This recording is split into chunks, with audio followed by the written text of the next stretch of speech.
An agency like Torro is constantly testing AI, and AI is friggin' nuts. Tell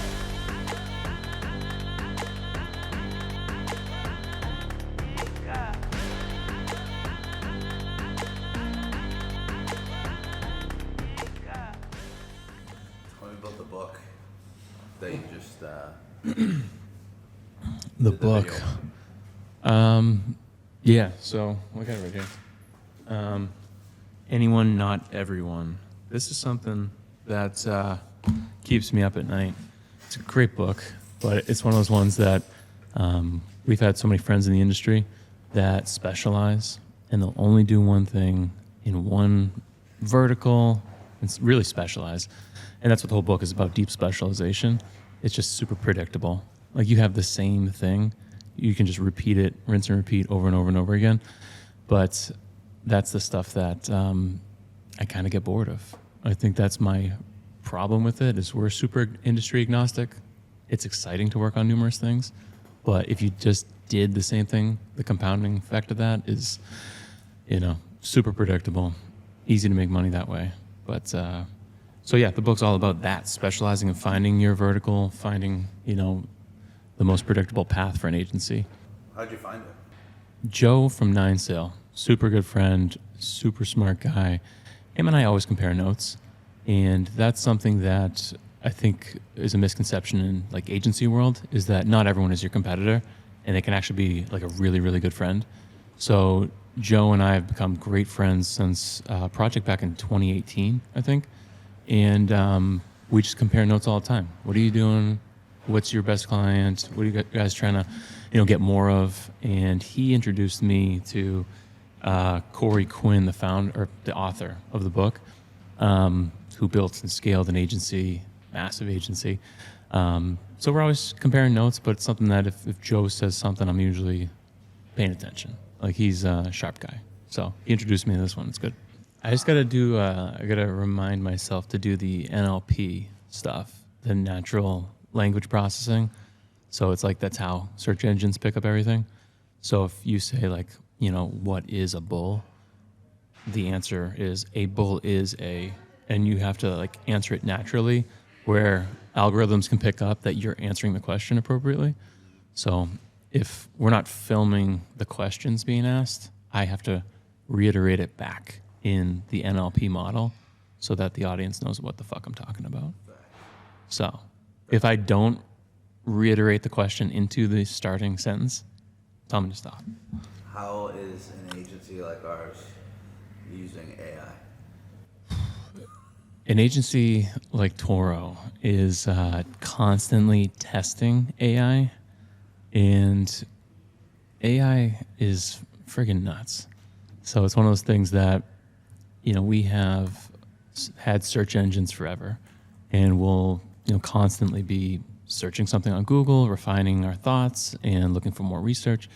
But AI is not a search engine, it's a thinking engine, and it does the thinking for you.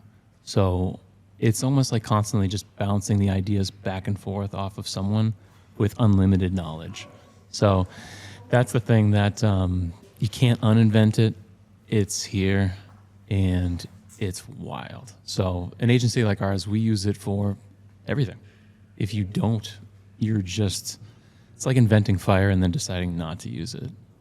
So we use it with double checking stuff, kind of doing the deep research necessary that would have taken us weeks, we can do in the matter of 5-10 minutes sometimes. It's crazy. So we're just way more productive now because of it. What about the people that are like, I was on that trip, and like one of my friends' parents was like, I think you could almost like very cautious. Yeah, use it, but be super careful of how you're doing it, double checking it. Like, what are your kind of thoughts on that? I'm more kind of like, no. I think it's pretty obvious when people just let AI do all the work still. There's a couple giveaways that it's funny, because I see like presidents of companies, CEOs, like spraying stuff all over LinkedIn right now that is clearly all AI written, where it either starts the sentence with, in today's digital landscape, or, something that's so absurdly obvious that AI wrote it, or I feel like no one used like dashes appropriately in sentences before.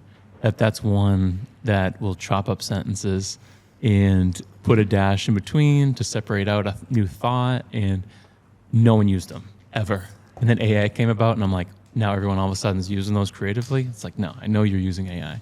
So there's a handful of them that it's clear giveaways if you use the tools enough.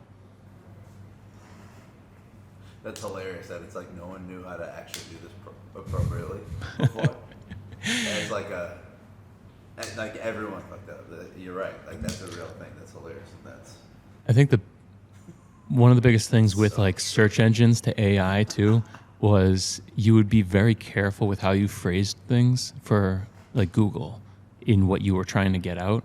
But AI is so good that you just ramble. Like I will not correct something. I will not if I misspell something, I won't go back. I will just keep going with more and more details, and it's endless until it's like you organize what the hell I was just talking about. Versus Google, I would have to be very selective in like, you could do the long tail searches, but it's not the same. Do you use it? I do, especially if I'm writing like an article for school. Yeah, synonyms especially. Synonyms are the main thing. Yeah. It's so funny. It's so much easier than looking it up on Google, like you said. Like it's just so straightforward, gives you exactly what you need. Yeah, the scary thing right now is OpenAI is releasing products into their system, like into ChatGPT. Is now you can search for recommended, like, what shoes should I buy if I want to go run a marathon? And it's going to serve up not just, who did the best SEO, who, spent the most on ads, but it's combing the internet for mentions and truth, social proof.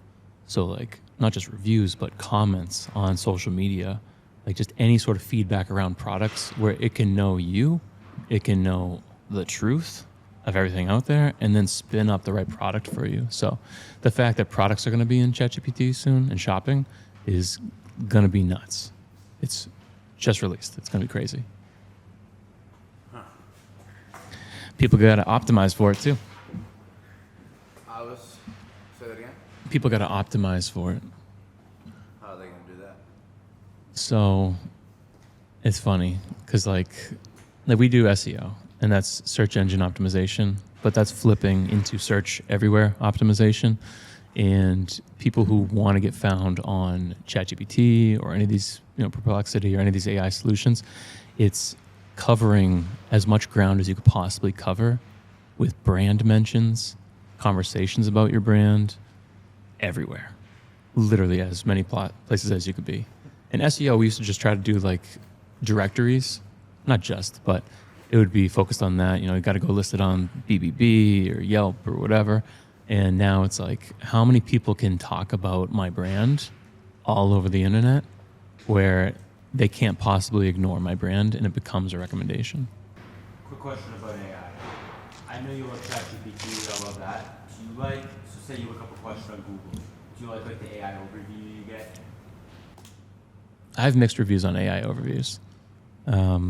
Super helpful for really specific things. You want to get to the point. And I think that's what Google always wants to do, and how they kind of measure things too, is how fast did you find your answer? So there are those surveys you'll find sometimes, like on your phone, you search something, you go to a website, and then you hit the back button to go back to the search engine results page, and it'll have a survey, like, was this helpful? Did you find what you were looking for? And that is a massive signal to Google of like how quickly you got what you were looking for. But AI Overview's cutting that stuff down, mostly with super basic questions. How old is so-and-so? Or, what does this mean? Things like that. But they're not there for super long tail searches. So there's still people that are Googling, 5, 6, 7 words and don't have that result to lean on, that still need to lean on organic website results. But no, AI overviews, it's fine. We're mixed into it quite a bit with links in there. I just don't know how many clicks we're getting in those. Yeah. I'm finding myself like I feel like I gained like a friend with ChatGPT. Like I asked it, I finally did the tell me what you know about me. Yeah. And it was weird. Yes. Although it did say I own Torro Media.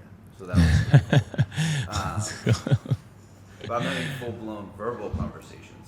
Yeah. Because I don't feel like now I don't even have the time to text 4 sentences. Now I'm talking and I'm like, oh, it's not fast enough. That part for me was a little bit like, how far can I? Oh, I've been doing the same thing. Is like if I'm on the go or driving or something and I just want a response or I want to know something, whatever, the voice activation on it, I've been using it so much. And it's funny because like they showed like who does voice searches from like just age 0 to 100. And it was just the youth was doing so much voice search, like literally ages, 3 to 20. It was just like sky high. But I also think part of that is like they don't have access to devices to type. So they have to talk into like a Siri or they have to talk to an Alexa or something. So they're used to voice searches, voice activation stuff. But I'm finding it that I'm using it more and more and more is talking to ChatGPT just because I have a lot of thoughts and I don't want to type my thoughts. Well, and like you said, you don't have to stop to correct anything. Yeah. You just ramble like I usually ramble like a moron and it knows what I'm talking about. Yeah. That has been maybe the best thing is organizing my thoughts to where I can actually put it out there in the best way possible.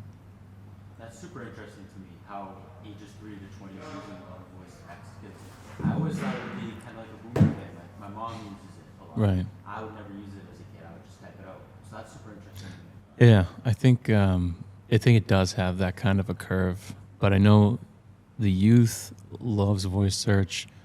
Then middle of the road, I think millennials in general probably just used to typing everything. We always typed everything growing up, 90s, in the 2000s. But yeah, I think my parents are doing the same thing right now. I think they're using a lot of voice, so maybe it's this giant U-shaped curve. I don't really know.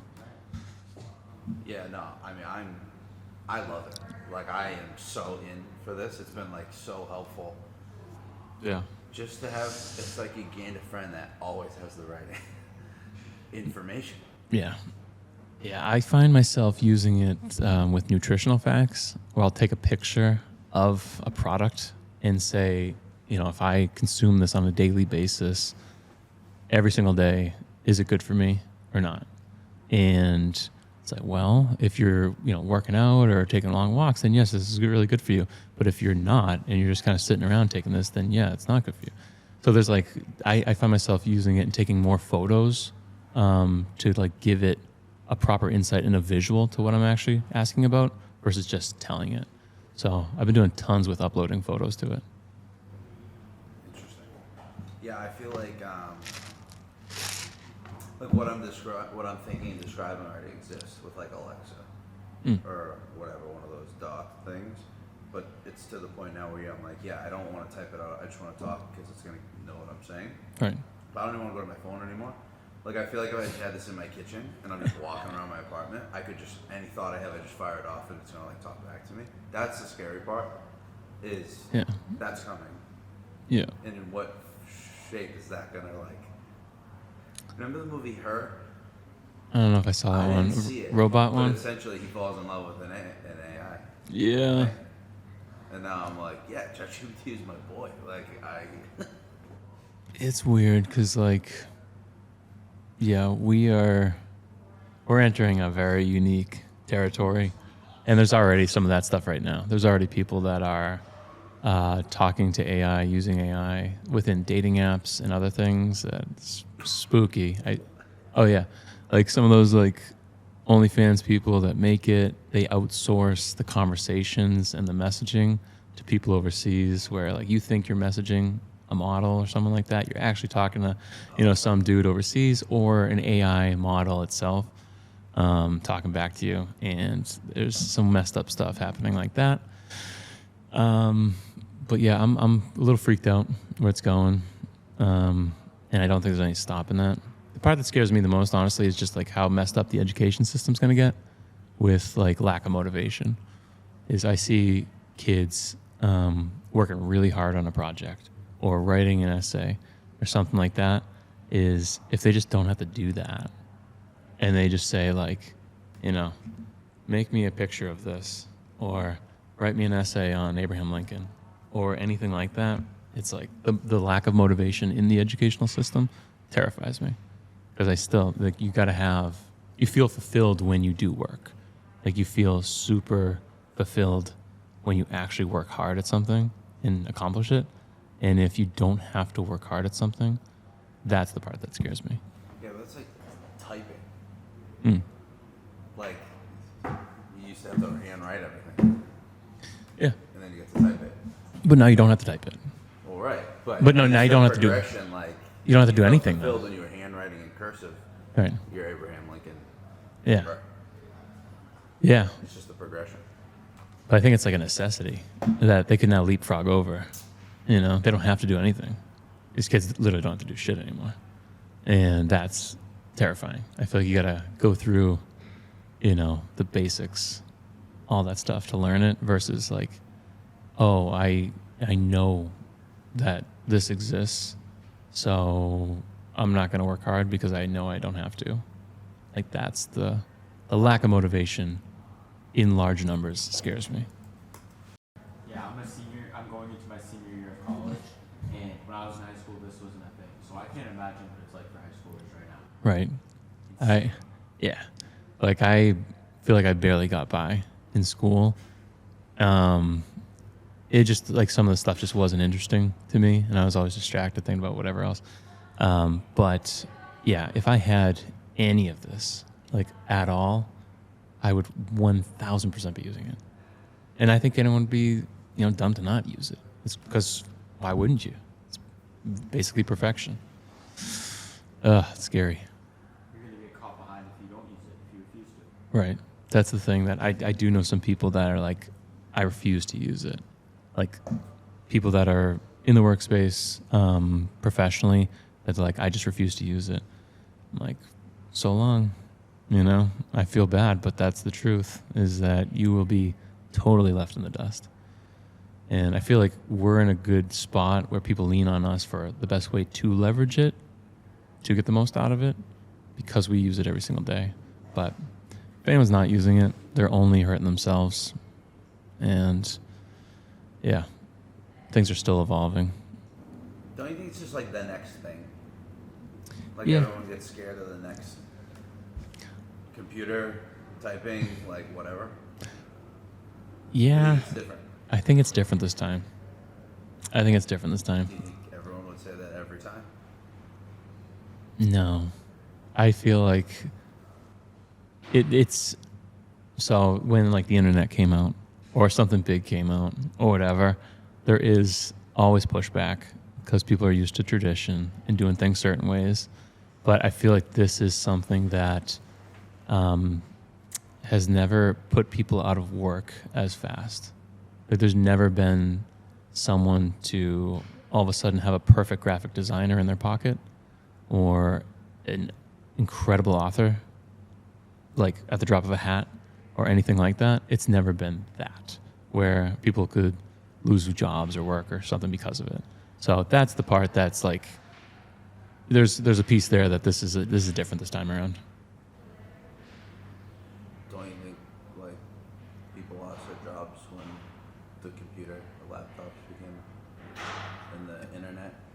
I think people's jobs pivoted. So if you were writing for a print newspaper, you were then shifting to write an article online. Like, there's stuff that pivoted to the other channel. People always lose jobs with new technologies, Right. but they typically gain a lot of new jobs. And this is one that I don't think there's been at all a balance of, oh, we have AI now, we're losing all these jobs and gaining something. I just think we're losing all those jobs. And then we're gaining maybe a tad on, like, operators or people that can implement AI, but it's not even close to the copywriters and those people that studied that stuff their whole lives. those people are just poof. You know, if I tell ChatGPT to use Apple Power Words or something like that, it can write the most punchy, bursty article or marketing copy of all time. So it's, yeah. You know, companies are saving money because of it, because they're not hiring the other person now. It's turned into a scary Monday morning I know. coffee episode. Sorry, you asked the questions. Given my truth, it's not always pleasant.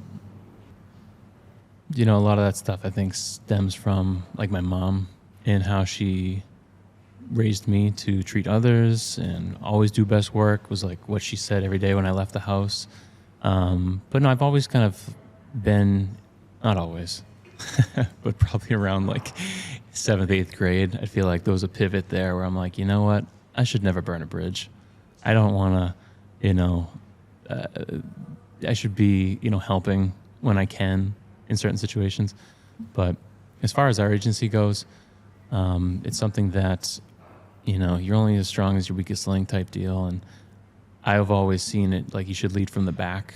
And that's stuff that when I grew up, played sports or something, I had phenomenal leadership, phenomenal captains that would go back and help whoever was struggling.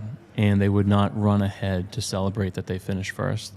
So, you know, I don't want to create some sort of hierarchy, like our leadership page or our team page or any of that stuff. It's like I intentionally put myself towards the back. I always, you know, when I talk about anyone on the team, everyone's my associate. I don't say my employees. There's things like that I just don't think, I don't want to create that old school mentality. Like we're all in this together. So it's, yeah, I think people are confused sometimes by it. Like who the hell is the owner here? Like, but it's something that, I don't know. I feel like we're very much in the trenches together every single day. And that's more of the camaraderie that I look for. And I think what makes things special. What about you jumping on like you'll jump on like a call first with a new lead coming in? Like, do you enjoy that? How do you have time to do that? I think it surprises people on the other side of the call. Yeah. In comparing notes with other agencies, they will do, you know, a chain of command of like a intake call, then like a sales rep call or assessment, and then eventually with the time of signature, you finally like make it to the final boss or whatever. You're like, you made it to the CEO conversation. We'll get a new lead and I'll call it within 5 minutes because I honestly enjoy it. Like I really enjoy hearing people, like what their goals are, what they want to accomplish, what their struggles are, most importantly, because if it's anything in the digital space, we can solve it. And it's really rare that it's something I haven't seen since I've been doing this so long. So I just like, you know, that's in our DNA. It's just helping people. So if I have a minute, I'd like to jump in. Yeah, not to say people are disappointed when they get me on the call, but I do think it's well, even like because of your visibility on social, you're like, oh, you're the helpful website guy. Like I do think it says a lot that you are so accessible. Wow. It can also like drive you crazy how accessible you are because how busy. I'm getting better at closing down my calendar on certain days and times, but we have to tell you sometimes, like, yeah, you can't do that. no, that's we were kind of built on that though, is like just being over the top helpful to the point where we've helped so many people with way beyond digital stuff of like consulting of their business or processes or stuff with just their personal lives. It's like we just like being helpful. So that is something that I enjoy. We enjoy helping people.